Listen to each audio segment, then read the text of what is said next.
Dust formula, your home task number 2 and your class task. Somehow the students have one of the biggest problem with the dust formula calculation, because you do think that dust formula is the formula, but actually dust formula is table. And now step by step I will explain you how to solve this task on the example of such tasks like you have your home task and class task, but with different values. What is given in this task? That we found out that 3 dust particles fit 0.5 points.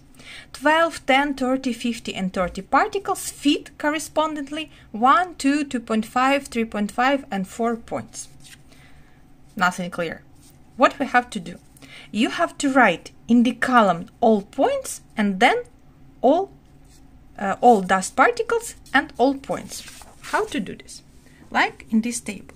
So in task we have 3 dust particles, 12, 10, 30, 15 and 30. Here in the column. Then opposite each particle we will write its points, like written here 0.5, 1, 2, 2.5, 3.5.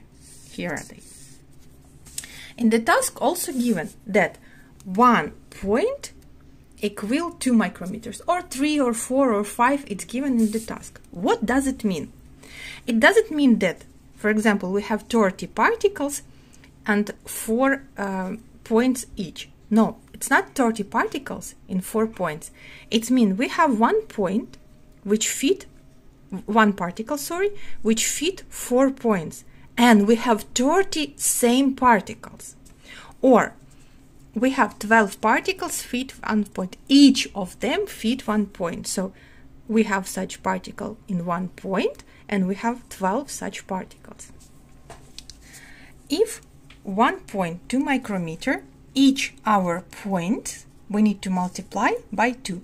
If it will be 3 by 3, 4 by 4, 1 by 1, so we multiply each points by the value of 1 point. And we will get the size of particle. For example, 3 particles, each size of each particle 1 micrometer, 12 particles, size of each 2 micrometers, and etc. 10 with 4 micrometers, 30. So particle with 2 micrometer, and we have 12 such particles.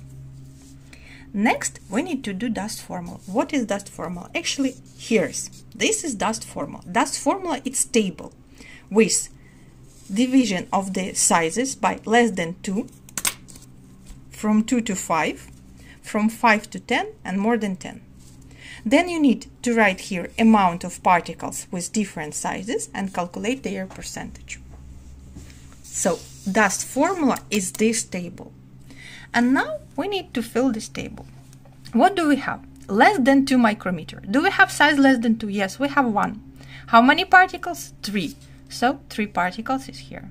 Then from 2 to 5, we have 2, 4 and 5. All these sizes in this range. So we have 12 particles, 10 particles and 30 here. 12 plus 10 plus 30, 52 particles totally we have. Then from 5 till 10, 7 from 5 till 10 and 8. So 15 plus 30, 45 particles with this size. And we don't have more than 10. It's 0. Could be someone more than 10, could be not less than 2. So depends on the situation which given in your task. So now we need to calculate total amount. 3 plus 52 plus 45 plus 0 is 100 particles. As usually in task we given you 100 particles just to easily calculate percentage, because if we have 100 particles, then 100% amount of particles it's percentages. Now we did it. So this dust formula completed. Then we need to determine dispersity. To give assessment of the result and determine which dangerous effect could have this dust, we need to determine dispersity. We know that we have small dispersible, it's less than 0.1, very small particles. We don't have such particles at all. We have medium from 10 to 0.1. In our dust formula, it's first 3 types of the particles, and large dispersible from 10 to 100 is here. In our case, we don't have small, we don't have large, or our particles medium. If you will have, for example, 70 of medium, 10 of small, and 20 of large, of course it will be medium. So you need to determine which particle is the biggest value in all this dust. So if we have medium dispersible dust penetrates to bronchs, could cause chronic bronchitis.